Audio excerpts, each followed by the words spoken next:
Hi everyone, Stepan here. I'm going to show you my round 5 game from the Bošnjaci Open.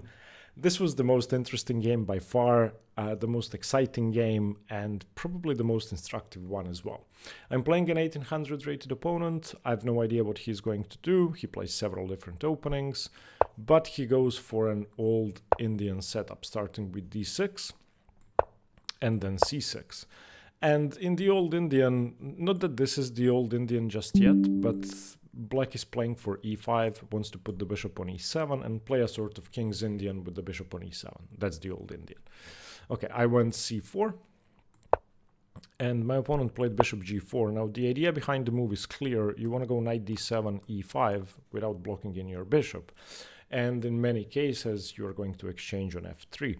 Now, I had to take a little bit of time to remember what exactly I wanted to do here. The main thing you have to consider is what happens on e5. Do you take? Do you wait? Do you advance with d5? And I've figured it out. I remembered the best setups for white. So knight c3, knight d7, e4, of course, and knight g2, f6, bishop e2. And now my opponent plays e5. And of course, I don't take that because I have an advantage due to my extra space. I also don't want to play d5 before my opponent has committed their king.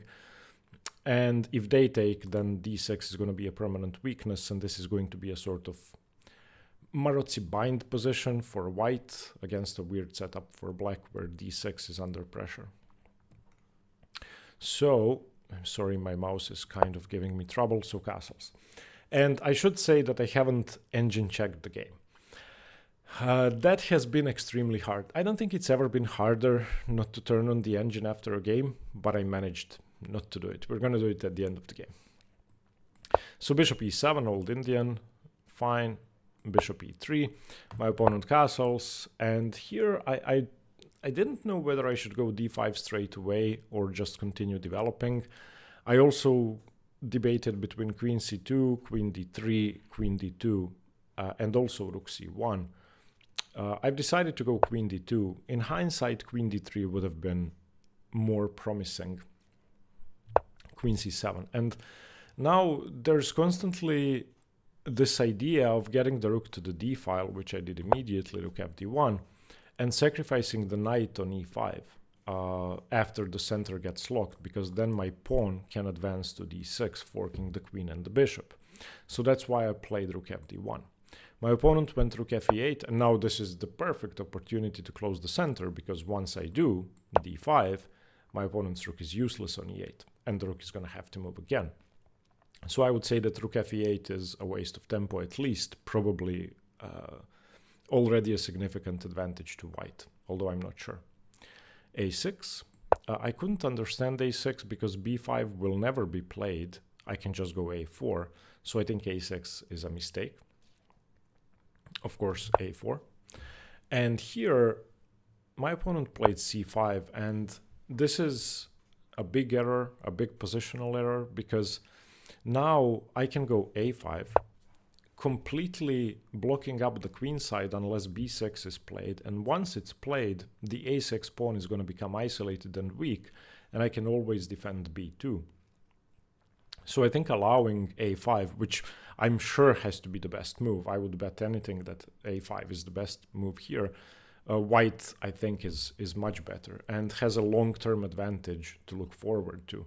My opponent played b6 immediately, which I think is okay. We're going to have to do it at some point. If you don't go b6, then I also have the option to go knight a4, after which it becomes much harder to play b6. Of course, I would have to defend my e4 pawn first, but in any case, b6. I have to take, knight takes. And now there's this weakness on a6. First of all, I have to defend my c4 pawn because my opponent's threatening bishop f3, and knight c4, which would be a disaster, so queen d3. And of course, it would have been better to develop my queen to d3 in the first place. Rook eb8, and here I spent a long time trying to make some tactics work. My first idea was b4, which seemed very interesting. I don't know what's wrong with my mouse, but something's wrong. So on b4, my idea was playing c5, but it just doesn't work because on d6, my opponent takes on d6 with the queen and then takes on c3. My other idea was this sacrifice on e5, which again, I don't think works because my opponent can throw in bishop e2. If these bishops weren't on the board, then of course takes, I just fork the queen and bishop and I have a massive advantage in the center. So that didn't work, so I played rook a2. I mean, it makes sense. I want to defend my b2 pawn, double up on the a file and put pressure on the a6 pawn. Maybe in the future go rook da1, bishop d1, b3, bishop c2, just solidify my b pawn. Queen b7, rook da1, h6, not doing anything, h3. And I would love it if my opponent took on f3, because then I would have the bishop pair. But my opponent played bishop c8 and offered a draw. I, of course, declined because I have a big advantage here. I have a weakness. I have a weakness to target. I have more space, more active pieces. So no way I would accept the draw here. So I went knight d2. The idea behind knight d2 is twofold. Firstly, I want to go knight f1, knight g3, knight f5. Secondly, I may wish to go knight f1, knight h2, knight g4. And thirdly, I may wish to secure the f5 square with g4 and then go knight f1, knight g3, knight f5. But my opponent surprised me here with g5, and now I have a weakness to target. Knight f1, my knight is coming into f5 or h5, king g7, knight g3, bishop d7, and now I rushed things a bit. I played knight f5 check, and I think that's a relatively good move. I think white has an advantage. But when I was analyzing the game, I found a crushing strategic plan. So what's better than one knight on f5? Two knights on f5. So instead of playing knight f5 check straight away, just knight d1. And the idea is simple. Get the bishop to d2 and to c3, get the knight to e3 and to f5. If my opponent cannot trade both knights, and they cannot, unless the knight comes to g7, which would require my opponent to play king g8 or king h7 immediately, followed by knight e8, knight g7, at which point I would gladly go to h5 with one of my knights. Unless that happens, I'm going to have two knights controlling f5. So this would have been crushing, I'm sure. Instead, I played knight f5, and of course my opponent has to take, takes. And I was really happy with this position because now my plan is to get the other knight to g4 or to e4. I have to worry about e5 and knight d7, knight e5, but I think I'm controlling that sufficiently. My opponent played knight bd7, very good move, looking at e5, so e4, knight e5 is an option once again. I played bishop f3, preventing e4, queen c8, and now bishop d2. I want to get my bishop to this diagonal. It's useless on e3, so I want to transfer it to c3. Knight e8, I don't know what that does, but maybe bishop f6, bishop d1. I want to go b3 and bishop c2. Knight b6, my opponent's doing nothing, bishop c2. Knight f6, again just shuffling the knights, and b3. Now my queenside position is solidified completely. a5, a4 can never happen. I have two rooks, knight, bishop, and pawn on b3 controlling a4. The b2 pawn can never fall without giving up the exchange, so now I can switch my attention to the king side. Knight bd7, queen e3. And the threat is very clear here. I want to go h4. If h4 is allowed, my opponent's king side collapses, and I have the two bishops looking at their king side. So knight h7, very understandable move, defending g5. But now that gives away e4. So I come into e4. Knight f6, and I don't want to trade knights because then the other knight would just replace the one on f6. And I would say that my opponent now has superfluous knights. They both wish to be on f6. So knight g3. Maybe if the knight on f6 moves, I'll have knight h5, maybe, followed by f6. My opponent played h5, and here I thought I had an immediately winning tactic, and I spent some time calculating it, h4. It's a pawn sacrifice, but not really, because if gh4, then knight h5 check, and if that's taken, I can just go queen h6 and recapture, so I'm guessing king h8. And now knight f6, bishop f6, and queen h6. This seemed good to me, but not immediately clear, and I was worried about the h-pawn moving to h3 and maybe major pieces coming to the g-file, so I had decided not to go for this. Instead, I went queen f3. It's a very simple attack on the pawn, provoking h4, but the thing is I wanted to get the g4 square for my knight. So my opponent, of course, plays h4. There is no other way to defend. If king h6, I go h4. So h4, and now my knight comes to g4. Knight f1, h2, g4. King h8. First I played bishop c3 because now the bishop and king are lined up. So my opponent played bishop f8, rerouting the bishop to g7. Knight h2, bishop g7, and knight g4. So if this is traded, then I take with the queen, and my opponent has to play f6, and my queen has access to h5. So queen b7, rook e1. I'm playing against e4 once again. My rooks really aren't needed on the a file. Maybe I can win that pawn later. Rook e8, queen d1. And the idea behind queen d1 is to attack the pawn on g5 without blocking my rook's influence down the e file. So queen d7, queen d2. I couldn't have gone queen e3 because then e4 would have worked. But now I've defended g4 and I wasn't really unhappy about that. My opponent took and I took with the pawn, and this is fine. I just have the pawn on f5 protected now. If knight f6 in this position attacking the pawn, then I take on g5. So bishop f6, queen e3. Queen e3 is a weird move, and I'm trying to remember what I was trying to do. I think I was trying to play bishop d2, but I don't really know. I'm not sure. I should mention that at this point I had maybe 20 minutes on the clock, maybe. So I was already trying to make quick moves so that I wouldn't get into time trouble. Rook e b8, rook a1. And now my plan is simple. I want to go queen c1, rook a4, queen c1, queen a3, and win the pawn. Queen b7, king h2, securing my king a bit. King g7, rook a4. And if my opponent doesn't find a good way to defend the pawn now, I'm going to win the pawn. So queen c1, queen a3. My opponent played knight f8, which is too slow. Queen c1, knight d7, and of course, queen a3. And I was slightly worried about e4 here, but I think I had calculated it correctly, although we will see. So e4, I have to take the bishop. Takes, king takes. Rook a6. And in this position, my opponent exchanged once and played queen c7. What I had found in my analysis is that there was a much better move. So it may be counterintuitive to trade queens when you're down a pawn, but if my opponent had taken and played king e5, I would have had no way to challenge this king. So let's imagine the knight moving away, my rook coming to a7, the knight moving away, and then rook e7. Then the king is coming in over here. This seems very unpleasant to me. This king is excellent, and I think it more than compensates for the pawn. Whereas my king is stuck on h2.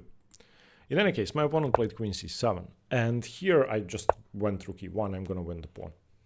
So now I think I'm completely winning. I'm going to be up 2 pawns, and my opponent will not have anything. King g7, my opponent's idea was to go knight f6 and fork the rook and the pawn on g4 with check, but it doesn't work. I took anyway, and after knight f6, I can pin the knight with queen a1, and my opponent doesn't have a square for the king to unpin and keep defending the knight. So queen b7, challenging the a file, and here I had an immediate win, which I found during analysis. Unfortunately, I hadn't even considered it during the game. The knight is pinned, it cannot be defended because the queen can no longer come to d8. I should have gone f4, winning the knight, and of course if this is taken, I go g5. If it's not taken, I don't know, any random move, queen here, I don't know, queen, I just take and win the knight. So f4 would have won the knight straight away. Instead I went f3, which was preparing to move my rook down to the e file and get rid of this pressure on g4. Rook a8, queen c3, I have to keep the pin on the knight. Rook a2, rook e1. Okay, now if my opponent doesn't play queen a7, I'll go rook a1, trading rooks, and I'll be winning. So queen a7. King h3. My plan is to go f4 and take with the king on h4, and also play f4 and win the knight. At this point, I have seen that I can win the knight. Unfortunately, I didn't see it previously. If I had gone f4 here, my opponent had queen a5 still. So I wanted to have the option to at least take on h4 after f4.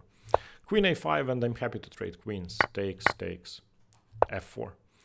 The knight is no longer pinned, so it doesn't lose material. But after gf4, I didn't know whether to go g5 or take on h4. I just took on h4. I didn't want to waste time. I had about 10 minutes or less at this point, probably less. My opponent went rook a2. I have to defend the bishop. If I go rook e2, I could be in trouble. So just rook c1. Rook a8, king g5. I'm going to win the f-pawn. Rook e8, king takes f4. Rook e2, and now I'm just a bunch of pawns up. I went king f3 defending the pawn. I'm up 3 pawns. Rook d2, I don't know what that does. G5, chasing the knight away. Knight d7, f6 check, king g8, and bishop f5. And of course, if knight e5 check, which is the expected move, I'm covering the check on d3, so the rook doesn't have d3. Here my opponent played rook b2, and I had a long think.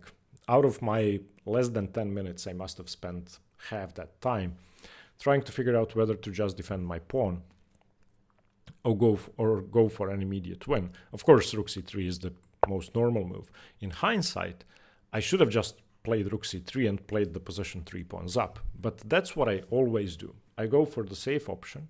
So this time, since I saw that my idea was winning, I went for that. I couldn't calculate everything, but I was sure that there was no way out. So I gave up a pawn with check. Rook a1. Rook b3, I went king h2, and my opponent has to play rook b8. The only alternative is knight g6, which doesn't work. It's just awful. So rook b8 defending mate, and rook a4. So now I'm defending this pawn. My opponent's king is completely stuck. My opponent's rook is completely stuck. My opponent's knight is completely stuck. So the only moves are these moves. My opponent needs to get the king off the back rank. And I had calculated that I can come here while the king vacates the king side. And I think I'm correct. King f8, king h3, king e8, king h4, king d8, king h5, king c7. I'm hanging mate now. If I make a random move, then rook h8 is mate. So king h6. My opponent played rook g8. Rook h8 makes no sense because I come into g7.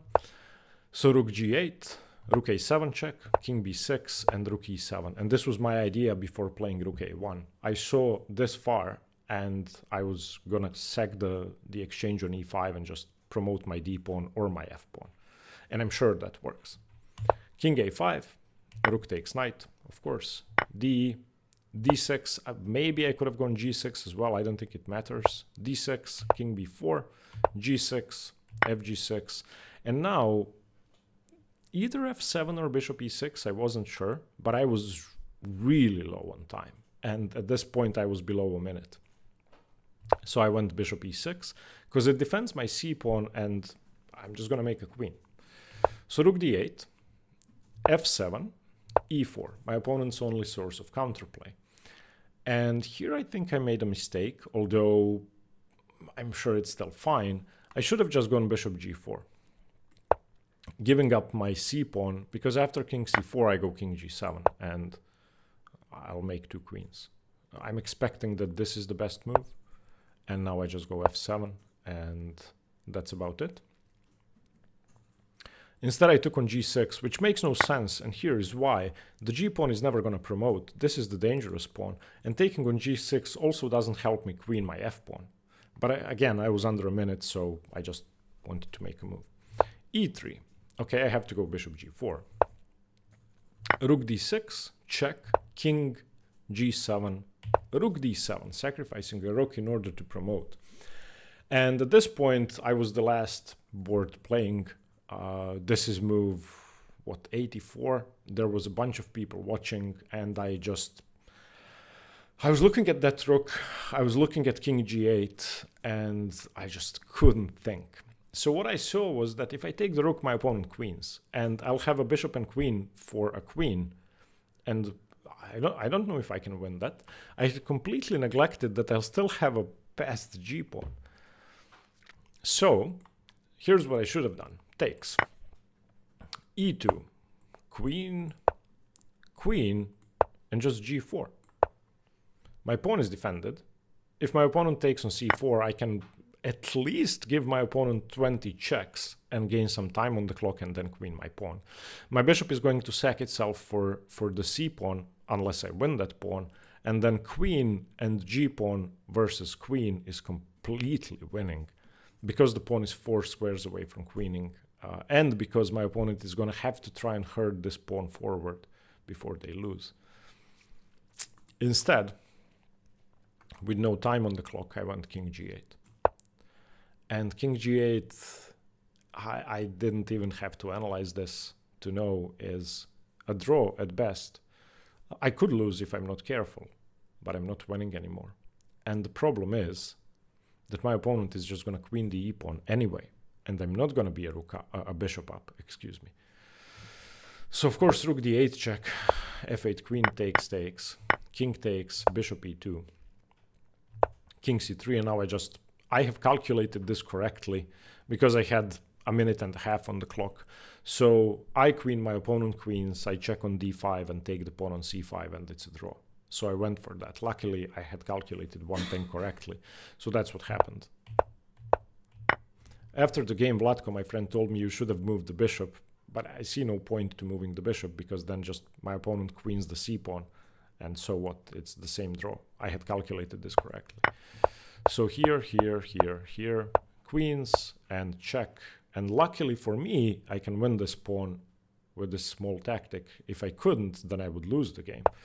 So in this position, we of course agreed to a draw. Needless to say that I was heartbroken after this game. I don't think I've ever messed up a more convincing win. I think I played a great game, and in time trouble, I just didn't convert. Not taking the rook on d7 is inexplicable, but what can you do?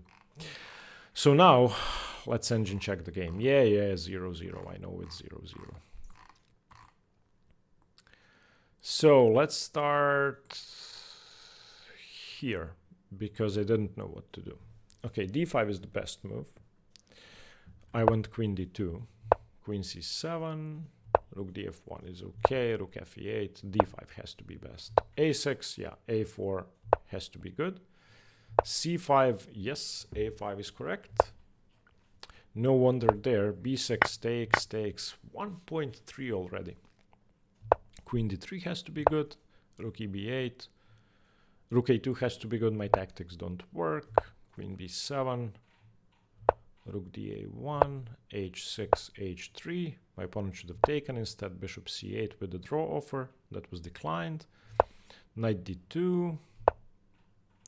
g5 very weak. Knight f1 correct. King g7. Knight g3 correct. And now after bishop d7, I wonder if knight d1, knight d3, knight f5 is the best plan. Bishop d2. Yeah, but it's the same thing. Can you guys see this? Knight d1 plus 2.3. Bishop d2 with the idea... No, knight d1 is the best move. It has to be. So I don't know what my opponent does. Let's say best engine move. I move my bishop. Best engine move. I move in with my knight. Best engine move. And best engine moves were to actually play bishop f8 and control f5 twice. But this seems very crushing to me. Instead, I went knight f5. Okay, half my advantage is gone, but it's still fine. Knight bd7, bishop f3. Okay. Bishop d1 is best, that's good. I was hoping to play f6 and queen h7 at some point. Knight b6, bishop c2. So now if my opponent isn't careful, maybe f6 works. Knight f6, b3, knight bd7, queen e3, knight h7, h4 immediately. Okay, knight e4, knight g3, yes, h4 did work. Okay, instead queen f3, which is fine. Knight f1 is fine, king h8, bishop c3.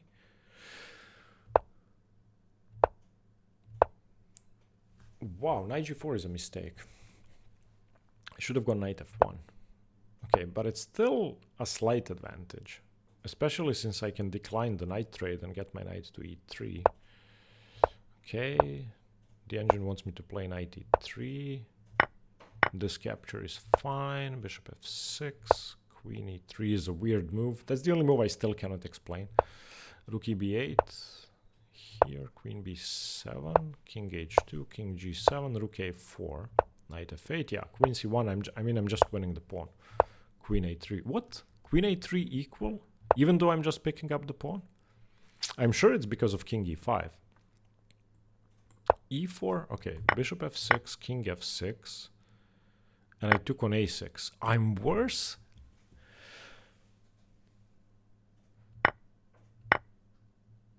Yeah, it has to be king e5. Queen a6, rook a6, king e5. Yes, I'm actually worse here.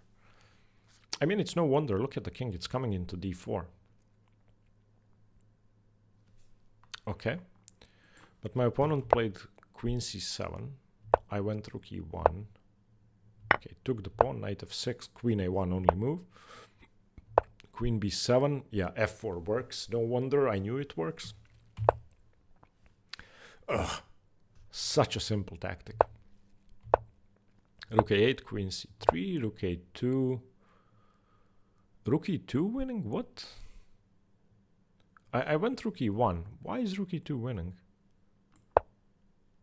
I don't understand this at all. What's the point? Okay, let's say random move. Oh, f4 still works. Wait a minute, but what if my opponent plays queen b8 and on f4? Yeah, there is no time. There is time. Okay, yeah, now they have to trade queens, but I win a pawn. Takes, takes, and takes. Knight g4 check? Why is this plus 6? Yeah, okay, it's plus 6. I see it now. Instead I went rook e1, and my bishop isn't defended. That's the difference. Queen a7. Okay. So queen e3 I did consider. Queen e3, king h6, but I couldn't find anything but a repetition. The engine says queen e3 is best, but what happens on king h6? I don't understand. I just go back and king g7. Okay, let's look at bishop b1. Here. Queen e3. Here. I don't get this. I mean, the engine gives a huge advantage, but I don't see a way to make progress. So I just went king h3 straight away, which is fine. Queen a5, takes, takes, has to be fine. f4 has to be fine. g5 is better than king h4, but king h4 is okay. Rook a2, rook c1 is okay. Here, here, here. Okay, chasing the king back has to be correct. The engine actually gives up a piece. King g8, bishop f5 is correct. Knight e5, king g3, rook b2. Yeah, rook a1 is better than rook c3. So I played correctly. If rook c3, okay, it's still winning, obviously, but rook a1 seemed like a forced win. Here, here, here. And I just kept advancing my king.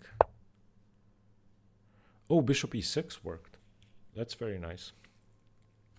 Wait a minute, what if my opponent ignores me? Oh yeah, then I have rook a8. Okay, king h5, king c7, king h6, rook g8. I did have bishop h7, that's a very nice move. I didn't even consider bishop h7, because then I come into g7. Rook a7, here. Here, rook e5 has to be fine. d6 plus 6, g6 plus 5.5. Bishop e6 is good. Rook d8, f7 is good. e4, yeah, I should have gone bishop g4 straight away, but king g6. Okay, it's unnecessary, but it's still plus 4.6. e3, bishop g4 only move, rook d6.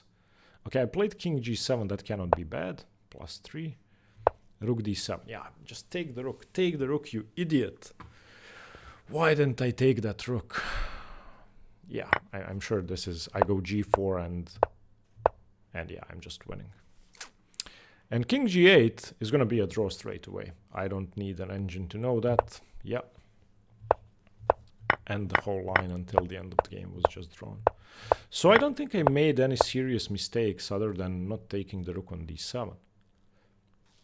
And I was under a minute, so yeah, what can you do? A very upsetting game. Thank you for watching. I'm sorry you had to see this bad finish to the game. Let me know what you think, please, and stay tuned for more chess. Bye-bye.